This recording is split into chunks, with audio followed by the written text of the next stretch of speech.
वो सामान नहीं के का हो का जाने लागत वो सामान नहीं के खाली ऊपर से दिखावे लगे देखो है रे बाटे बाटे खाली ऊपरे से दिखावे लेके बाटे बाटे ओकरा के पास सामान नहीं के वो पता बा घेरा कर ले लेवा पेंट में।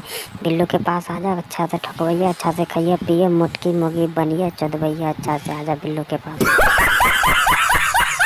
तोहर धन बा हम कहनी हमार धन देखाव तो कहले तोहर धन अब रखले बानी एकदम संभाल के। का तो हर धन रख के रखले है संभार के ना रख लो। कितना छोड़ी सबके पास बांट देले हो ये कितना सब छोड़ी के पेल देले छोड़ा के छोड़ेला छोड़ी के पेले लिए घूम पेलेला छोड़ी के कि कोनो के खिया देलवा पहले ही हो ए खिया देला पर रहेला नु सामान उ त हमरा देखैबे ना करेला। केकरो के खिया देले बा पहले अरे भैया मोगी बुरचदी सब बोलत तानो ना खिया देले बा। हम बिल्लू बानी हम कुमारे बानी तो हम 13-14 के छोड़ी के चोद के छोड़ देले बा 13-14 के छोड़ी के पहले घूम हम तो ना पहले होई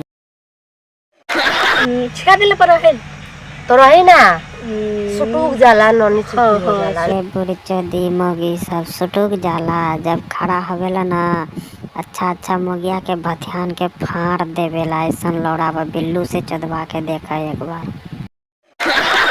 भैया लोग वीडियो जो पसंद आयल हो तो लाइक कर दिया चैनल पे नया सब्सक्राइब कर दिया ठीक बा। इसमें सब वीडियो मिली हमारे चैनल पर ठीक बात बाय बाय मिलब को अगला वीडियो में फिर बाय बाय।